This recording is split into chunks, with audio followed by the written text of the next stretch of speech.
হলো এই নেক আমলের নামে অনেক কিছুই করছে যা নেক আমল না। আজকে আমি মনে করছি দান করাই সওয়াবের, যাকাত আদায় করে দিলাম এটাই সওয়াবের, কিন্তু যাকাত দেওয়ার জন্য কয়েকটা জায়গা আছে, 8টি জায়গা। আল্লাহ তাআলা কোরআনেই বলেছেন, ইন্নামাস সাদাকাত লিল ফুকারা ওয়াল মাসাকিন ওয়াল আমিলিনা আলাইহা ওয়াল মুআল্লাফাতি কুলুবুহুম ওয়া ফির রিকাব ওয়াল গারিমিন ওয়া ফি সাবিলিল্লাহ ওয়া ইবনিস সাবিল। এই 8টি পদ, এই 8টি জায়গা, এই 8 জায়গায় যদি যাকাত দেওয়া যায় তাহলে আদায় হবে যথাযথ। আর যদি এই 8 জায়গার বাহিরে কোথাও যাকাত যায় তাহলে তা যথাযথ আদায় হবে না। এখন কথা হলো, যাকাত আমি যাকেই দিই, আমার গ্রামের একটা ছোট্ট ছেলে আছে, সেই ছেলের অনেক টাকা, ছোট কিন্তু টাকা পয়সা অনেক আছে, তাকেও দেওয়া যাবে না। আমার গ্রামেরই একটা ছেলে অনেক অসহায়, তার বাবা তার দেখাশোনা করে না, বাবার অনেক সম্পদ, ওই সন্তানকেও দিতে পারবেন।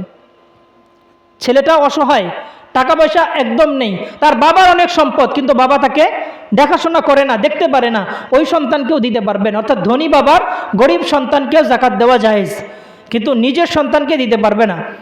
আরেক কথা, যেখানে আপনি যাকাত দিবেন, যাকে দিবেন তাকে মালিক বানিয়ে দিতে হবে, তাকে পূর্ণ মালিক বানিয়ে দিতে হবে। এখন যদি কোনো জায়গায় কাউকে দিলে মালিক বানানো সম্ভব না হয় তাহলে সেই জায়গায় দিলে যাকাত আদায় হবে না। যেই মাদ্রাসাগুলো ওয়াকফিয়া, সেই মাদ্রাসাগুলোতে যদি যাকাতের অর্থ দেওয়া হয়, যদিও এটা ওস্তাদদের মাধ্যমে যায়, এটা মুহতামিম যিনি, প্রিন্সিপাল জিম্মাদার যিনি, তার কাছে জমা হয়।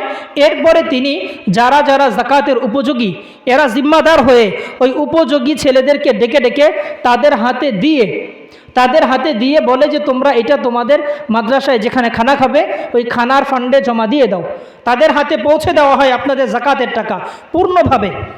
এরপরে তারা নিয়ে মাদ্রাসায় উস্তাদের কাছে ওই লিল্লাহ ফান্ড যেটা আছে ওখানে নিজের খাবারের টাকা হিসেবে জমা দেয়। তারপরে এটা তাদের পেছনে আস্তে আস্তে ব্যয় করা হয়।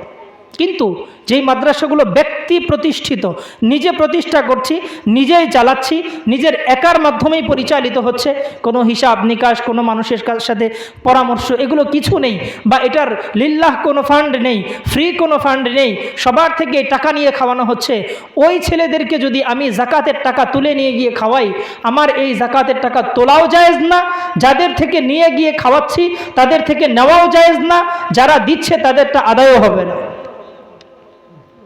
এজন্য ভেবে চিন্তে আমাদের নেক আমল করতে হবে। দান করলেও ভেবে চিন্তে কোথায় দিচ্ছি, কাকে দিচ্ছি। আপনার চোখের সামনে একজন ভাইকে দিলাম, সে নিয়ে এখান থেকে নিয়ে বারে গিয়ে মদ কিনে খেলো, ওই ভাইকে আপনি টাকা দিবেন? জেনে বুঝে দিবেন? বলবেন যে না, দেওয়াই তো সওয়াবের, দিয়ে দিলাম সওয়াব হয়ে গেল। আসলে সওয়াব হবে না, বরং আপনি জেনে বুঝে দিলেন যে সে নিয়ে তো এখন নিজের পকেটে তুলবে, নিজের পেটে মদ গিলবে, অথবা অন্য কোনো কিছু খাবে যা হারাম, তাকে দেওয়াও জায়েজ হবে না। তাই যাকে দিচ্ছেন অবশ্যই ভেবে চিন্তে জেনে বুঝে দেওয়ার চেষ্টা করবেন। এটা আমার এই সম্পদটা যা আমি খরচ করলাম, যথাযথ খরচ হলো কিনা, যথাযথ ব্যয় হলো কিনা, এটা নিয়েও আল্লাহর কাছে জবাবদিহিতা করতে হবে। মালিন মিন আইনা ইকতাসাবাহু, তুমি তোমার মাল কিভাবে কামাই করেছো, ফিমা আনতা আনফাকাহু, কোন রাস্তায় ব্যয় করেছো, সব কিছুর হিসাব হবে। তাই হিসাবের ক্ষেত্রে যেহেতু আমার খরচ করারও হিসাব হবে, তাই খরচটা সাবধানে করতে হবে। পারবো তো ইনশাআল্লাহ? মাসালা ক্লিয়ার?